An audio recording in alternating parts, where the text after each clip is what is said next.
Direct ಇಲ್ಲಿ ನಾವು ಮಾಡ್ಕೊಳ್ಳೋಂಗೆ ಇಲ್ಲ. ಓಕೆ, ಆನ್ಲೈನ್ ಬುಕಿಂಗ್ ಮಾಡ್ಕೊಂಡು ಬಂದವ್ರಿಗೆ ಮಾತ್ರ ಮಾಡ್ಕೊಂಡು ಕಳಿಸ್ಬೋದು. ಅಲ್ಲಿ ಈ ಚೆಕ್ ಪೋಸ್ಟಿಂದ ಮೇಲೆ ಇರೋರು ಮಾತ್ರ ಲೋಕಲು, ಈ ಚೆಕ್ ಪೋಸ್ಟಿಂದ ಕೆಳಗಡೆ ಇರೋ ಯಾರು ಲೋಕಲ್ ಇಲ್ಲ, ಅವರಿಗೂ ಪಾಸ್ ಕೊಟ್ಟಿದೆ. ವೆಹಿಕಲ್ ಲಿಮಿಟ್ ಇದೆ. ಓಕೆ. ಜೀವನದಲ್ಲಿ ಏನು ಶಂಟನೂ ಇಲ್ಲ. ಅವನ ಅಕ್ಕನ ದುಡಿಬೇಕು, ತಿರುಗಬೇಕು, ಸಾಯ್ಬೇಕು. ಅಕ್ಕನ ಅಲ್ಲಿರೋ ಮನೆಯವನು ನಮ್ಮನ್ನ ಎಷ್ಟು ಜನ್ಮದಲ್ಲಿ ಅದೇ ಅಕ್ಕನ ಪುಣ್ಯ ಮಾಡಿತ್ತ. ಓ ಮೈ ಗಾಡ್, ತಿಗಾಕಿ ಇಸ್ಕೊಂತಿದ್ದೆ ಈಗ. ಎಂದೆಂದೂ ನಿನ್ನನ್ನು ಮರೆತು ಬದುಕಿರಲಾರೆ. ಏನಿದೆ ಗುರು ವ್ಯೂ ಇದು, ಸೂಪರ್. ಏನ್ ಓಡಿಸ್ತಾರೆ ಗುರು ಅವನ ಅಕ್ಕನ ಮುಳ್ಳಂಗಿರಿಯಲ್ಲಿ ಜೀಪ್ಗಳಂತೂ ಅವನಮ್ಮ ಸ್ವಾಮಿ ತಲೆ ಎಡ್ಕರು ಸಂಪಾದನೆ ಮಾಡ್ತಾರೆ. ಜನರನ್ನ ಜಾಗೃತರನ್ನಾಗಿ ಮಾಡೋದು ಅದೇ ನಮ್ಮ ಉದ್ದೇಶ. ಸೊ ನಾನು ಅಂದ್ಕೊಂಡಿದ್ದಕ್ಕಿಂತ ಜಾಸ್ತಿ ಜನನೇ ಬಂದಿದ್ದಾರೆ ಇಲ್ಲಿ. ಸೊ ತುಂಬ ಕ್ರೌಡಿ ಆಗಿತ್ತು ಪ್ಲೇಸು. ಸೊ ವ್ಯೂ ಕೂಡ ಅಷ್ಟೇ ಸಖತ್ತಾಗಿದೆ. ಸೊ ನಾನು ನಿಮಗೆ ತೋರಿಸ್ತೀನಿ ನೋಡಿ ವ್ಯೂ ಯಾವ ಥರ ಇದೆ ಅಂತೇಳಿ. ನಿಮಗೇನು ಕಾಣಿಸ್ತಾ ಇದೆ ಅದು ವೆಸ್ಟರ್ನ್ ಘಾಟು. ಸೊ ಮುಳ್ಳಯ್ಯನಗಿರಿ ಹಿಲ್ ಕೂಡ ಇಲ್ಲಿಂದನೇ ನಿಮಗೆ ಕಾಣುತ್ತೆ.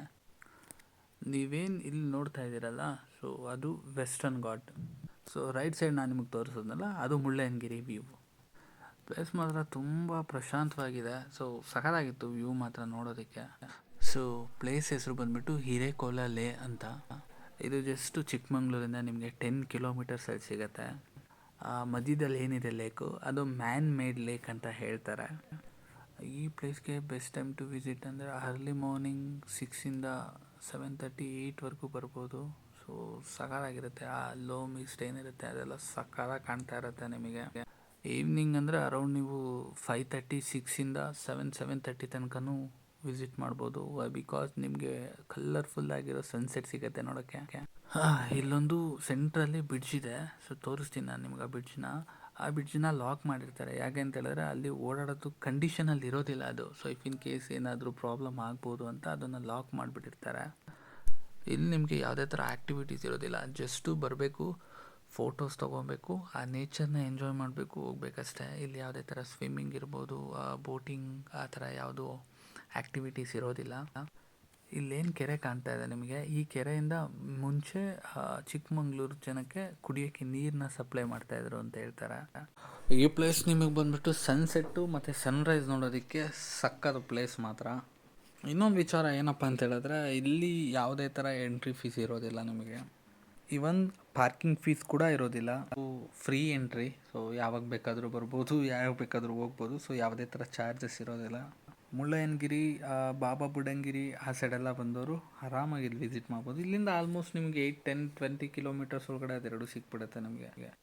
1 hour ಇದೆ ಇಲ್ಲಿ ನಾನು. ಸೊ 1 hour ಆ ನೇಚರ್ನ ಚೆನ್ನಾಗಿ ಎಂಜಾಯ್ ಮಾಡಿದೆ. ಸೊ ಈಗ ಇಲ್ಲಿಂದ ಹೊರಡ್ತಾ ಇದ್ದೀನಿ. So next on the way Bengaluru. So ಯಾವ ಪ್ಲೇಸಸ್ ಸಿಗುತ್ತೆ ನೋಡಿಕೊಂಡು ಬ್ಯಾಂಗ್ಳೂರು ರೀಚ್ ಆಗೋ ಪ್ಲ್ಯಾನ್ ಇದೆ.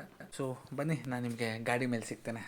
ಏನಪ್ಪ ಅಂತ ಹೇಳಿದ್ರೆ ಜರಿ ವಾಟರ್ ಫಾಲ್ಸ್ಗೆ ಓನ್ಲಿ ಬುಕ್ಕಿಂಗ್ ಇದ್ರೆ ಮಾತ್ರ ಅಂತ ಬಿಡೋದು. ಇಲ್ಲಿಂದ 19 ಕಿಲೋಮೀಟರ್ ಇದೆ. ಬಿಟ್ರೆ ಹೋಗೋಣ, ಇಲ್ಲ ಅಲ್ಲಿಂದ ಮತ್ತೆ ಮನೆ ಕಡೆಗೆ ಹೋಗೋಣ ಅಷ್ಟೇ.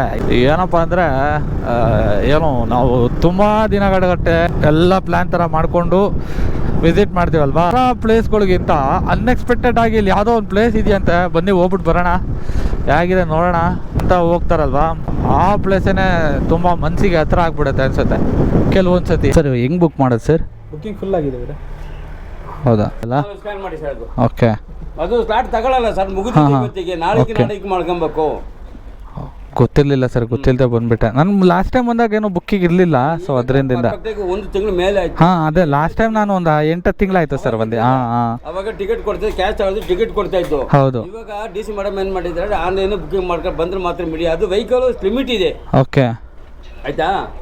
ಬೆಳಿಗ್ಗೆ 600, ಸಾಯಂಕಾಲ 600 ಅಂದ್ರೆ 6ರಿಂದ 12ಗೆ 600, 1ರಿಂದ 6 ಗಂಟೆವರೆಗೂ 600 ಗಾಡಿ. ಟೋಟಲ್ 1200 ಗಾಡಿ ಬಿಡಬೇಕಂತೇಳಿ ಅವರು ಇದು ಮಾಡಿದ್ದಾರೆ. Okay okay. ಅದ್ರ ಮೇಲೆ ಮತ್ತೆ ನಿಮ್ದು ಗಾಡಿಗಳು ನೋಡಿ 100 ಬೈಕ್ ಕೊಟ್ಟಿದ್ದಾರೆ. ಗಾಡಿ ಮುಗಿದ್ರೆ ಮುಗಿದಂಗೆ ಇತ್ತು. ಮತ್ತೆ ನಾಳೆಗೆ ಮಾಡ್ಕೊಬೇಕು. ಓಕೆ, ಬೆಳಿಗ್ಗೆ 600, ಬೆಳಿಗ್ಗೆ 100 ಮತ್ತೆ ಸಂಜೆ 100. ಆಯ್ತಾ. ಓಕೆ, ಗೊತ್ತಿರಲಿಲ್ಲ ಸರ್, ಅದಕ್ಕೋಸ್ಕರ ಮತ್ತೆ ತಗೊಳ್ಳಲ್ಲ ಅದು. ಡೈರೆಕ್ಟ್ ಇಲ್ಲಿ ನಾವು ಮಾಡ್ಕೊಳ್ಳೋಂಗೆ ಇಲ್ಲ. ಓಕೆ, ಆನ್ಲೈನ್ ಬುಕಿಂಗ್ ಮಾಡ್ಕೊಂಡು ಬಂದವ್ರಿಗೆ ಮಾತ್ರ ಮಾಡ್ಕೊಂಡು ಕಳಿಸ್ಬೋದು ಅಲ್ಲಿ. ಅಬ್ಬಾ ಶಿವನೇ ಶಂಭಲಿಂಗ. ಸೊ ಇವ್ರ ಹತ್ರ ಪೇಮೆಂಟ್ ಮಾಡಿ. ಸೊ ಆ್ಯಕ್ಚುಲಾಗಿ ಬುಕ್ ಮಾಡಬೇಕು ಅಂತ ಈಗ 1 ಮಂತ್ ಬ್ಯಾಕ್ ಅನೌನ್ಸ್ಮೆಂಟ್ ಮಾಡಿದಾರಂತೆ. ನಾನು ನೆನ್ನೆನೂ ಬಂದಿದ್ದಾಗೂ ಹೇಳಿದ್ರು ಹೋಗೋದು ಬೇಡ ಅಂತ, ಹಂಗೆ ಹೋಗ್ಬಿಟ್ವಿ. ಬಟ್ ಇವತ್ತು ಇದೊಂದು ನೋಡ್ಕೊಂಡು ಹೋಗೋಣ ಅಂತ ಹೇಳ್ಬಿಟ್ಟು ಬರ್ತಾಯಿದ್ದೀನಿ. ಅಷ್ಟೊತ್ತು ಕೇಳ್ಕೊಂಡು ಅದಾದ್ಮೇಲೆ ಬಿಟ್ಟರು ಗುರು ಫೈನಲ್ಲಿ. ಇಲ್ಲಿಂದ ಒಂದು 13 ಕಿಲೋಮೀಟರ್ಸ್ ಇದೆ ಜರಿ ವಾಟರ್ ಫಾಲ್ಸು. ಸಖತ್ತಾಗಿದೆ ಗುರು. ರೈಡ್ ಹೊಡಿಯೋಕೆ ಈ ಥರ ಕಾರ್ನರಿಂಗ್ ಮಾಡೋಕ್ಕಂತೂ ನನಗೆ ಸಕ್ಕತ್ ಇಷ್ಟ ಗುರು. ಯಾಕೋ ಗೋಪ್ರ ಸ್ವಲ್ಪ ಸ್ಲೋ ಆಗಿಬಿಟ್ಟಿದೆ ಗುರು. ನಕ್ಕನ್ ಯಾವಾಗ ಆನ್ ಮಾಡಿದ್ರೆ ಯಾವಾಗ ಆನ್ ಐತೆ ಏನು ಓಡಿಸ್ತಾರೆ ಗುರು. ನಕ್ಕನ್ ಮುಳ್ಳಂಗಿರಿಯಲ್ಲಿ ಜೀಪ್ಗಳನ್ನಂತೂ ನಮ್ಮನ್ನು ಯಪ್ಪ ಸರಿ ಓಡಿಸ್ತಾರೆ. ಎಲ್ಲ ಬರುತ್ತಲ್ಲ ಕರ್ಮಲೆಲ್ಲ ಅವ್ನು ಅಕ್ಕನ್ ಬ್ರೇಕ್ ಹೊಡಿಯಲ್ಲ, ಎಲ್ಲ ಹಿಂಗೆ ಅನ್ಕೊಂಡು ಹೋಯ್ತಾ ಇರ್ತಾರೆ.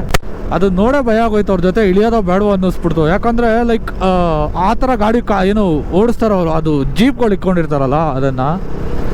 ಸೊ ಅದಕ್ಕೆ ನಡ್ಕೊಂಡೇ ಬಂದ್ವಿ. ನೆನ್ನೆ ಅಂತೂ ಸಿಕ್ಕಾವಡೆ ಸ್ಟ್ರೈನ್ ಆಗೋಯ್ತು ಗುರು. ಬಿಕಾಸ್ ಲೈಕ್ ಆ ಮುಳ್ಳಯ್ಯನಗಿರಿ ನಡ್ಕೊಂಡು ಹೋಗ್ಬೇಕು. ಕೆಳಗಡೆ ಇದ್ದಾಗ ಶೆಕೆ ಫೀಲ್ ಆಗ್ತಾ ಇತ್ತು. ಇವಾಗ ಚಳಿ ಫೀಲ್ ಆಗ್ತಾ ಇದೆ. ಎಂದೆಂದೂ ನಿನ್ನನ್ನು ಮರೆತು ಬದುಕಿರಲಾರೆ, ಇನ್ನೆಂದೂ ನಿನ್ನನ್ನು ಅಗಲಿ ನಾನಿರಲಾರೆ. ಏನಿದೆ ವ್ಯೂ ಗುರು. ಎಲ್ಲನೂ ಒಂದೇ ಥರ ಕಾಣುತ್ತೆ ಗುರು. ಅದು ನಿನ್ನೆ ಝೆಡ್ ವ್ಯೂ ಪಾಯಿಂಟ್ ಮಾಡಿದ್ವಲ್ಲ, ಸೊ ಅದರಲ್ಲೂ ಕೂಡ ಸೇಮ್ ಇದೇ ಥರ ಒಂದು ವ್ಯೂ, ಒಂದು ಲೈಕ್ ಆಪೋಸಿಟಲ್ಲಿ ನಾವು ಟ್ರೆಕ್ ಮಾಡಿದ್ದು, ಅದರ ಆಪೋಸಿಟು ಇದೇ ಥರ ಇತ್ತು. ಮೇ ಬಿ ಇದೋ ಇಲ್ಲ ಬೇರೆದೋ ಗೊತ್ತಿಲ್ಲ. ಸವಾಲಾಗಿದೆ ವ್ಯೂ. ಅಲ್ಲಿ ನೋಡಿ, ಅಲ್ಲಿ ತನಕ ನೆರಳಿದೆ, ಅದಾದ್ಮೇಲೆ ಬಿಸಿಲು. ಓ ಮೈ ಗಾಡ್, ತಿಕ್ಕ ಕೇಸ್ಕೊಂತಿದ್ದೆ ಈಗ. ಏನಿದೆ ಗುರು ಇದು. ಓಪ್ಪಾ, ಅಲ್ಲಿರೋ ಮನೆಯವನು ನಮ್ಮನ್ನ ಅದು ಎಷ್ಟು ಜನ್ಮದಲ್ಲೇ ನಕ್ಕನ್ ಪುಣ್ಯ ಮಾಡಿದ್ದ ಶಿಷ್ಯ. ಮೈ ಗಾಡ್, ನಕ್ಕನ್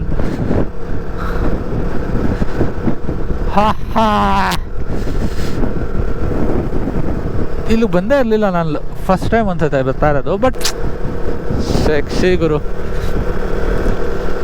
ಜೀವನದಲ್ಲಿ ಏನು ಶಂಟನೂ ಇಲ್ಲ. ಅವನ ಅಕ್ಕನ ದುಡಿಬೇಕು, ತಿರುಗಬೇಕು, ಸಾಯ್ಬೇಕಷ್ಟೇ. ಆಂಟಿ ಅಕ್ಕನ ಇಲ್ಲಿಗೆಲ್ಲ ಕುದುರೆ ತಂದ್ಬಿಡ್ಬೇಕು ಶಿಷ್ಯ. ಅವನ ಅಕ್ಕನ್ ಟುಗುಡುಕ್ ಅಂತ ಎಲ್ಲ ಕಡೆ ಆರಿಸ್ಕೊಂಡು ಹೋಗ್ಬಿಡ್ಬೋದು. ಇಲ್ಲಿಂದ ಜೀಪಲ್ಲಿ ಹೋಗ್ಬೇಕಂತೈತೆ. ಅದೇ ಭೂಮಿ ಅದೇ ಭಾನು ತೆರೆಯಲಿ ಕಾದಿದೆ.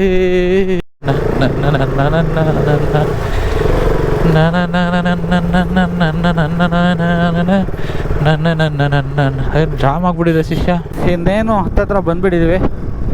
ಇನ್ನು ಒಂದೇ 1 ಕಿಲೋಮೀಟರ್ ಇದೆ ಅಷ್ಟೇ. ಸೊ 5 ಮೆಂಬರ್ಸ್ ಬರುತ್ತೆ ಜೀಪು. ಪರ್ ಹೆಡ್ ಅಂತ ಬರೋದಿಲ್ಲ, 5 ಮೆಂಬರ್ಸ್ಗೆ 800 ಏನೋ ಹೇಳಿದ್ರು. ಸೊ ಅದನ್ನು ಡಿವೈಡ್ ಮಾಡಿದ್ರೆ ಇಂಡಿವಿಜುವಲಿ 150 160 ರುಪೀಸ್ ಬರುತ್ತೆ. ನಾನು ಒಬ್ಬನೇ ಇದ್ದೀನಿ. ನೋಡೋಣ ಅಲ್ಲಿ ನಂತರದವ್ರು ಯಾರಾದರೂ 4 ಜನ ಸಿಗ್ತಾರ.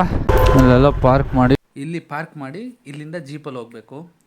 ಜೀಪಲ್ಲಿ 800 ರುಪೀಸ್ ಚಾರ್ಜ್ ಮಾಡ್ತಾರೆ. ಒಬ್ಬನೇ ಹೋದ್ರು 800, 5 ಜನ ಹೋದ್ರು 800 ಚಾರ್ಜ್ ಮಾಡ್ತಾರೆ. ಸೊ ನಾನು ಒಬ್ಬನೇ ಇದ್ದೀನಿ. ನನಗೆ ಇನ್ನೊಂದು 4 ಜನ ಹುಡುಕ್ಬೇಕು. ಬನ್ನಿ ಹುಡ್ಕೋಣ.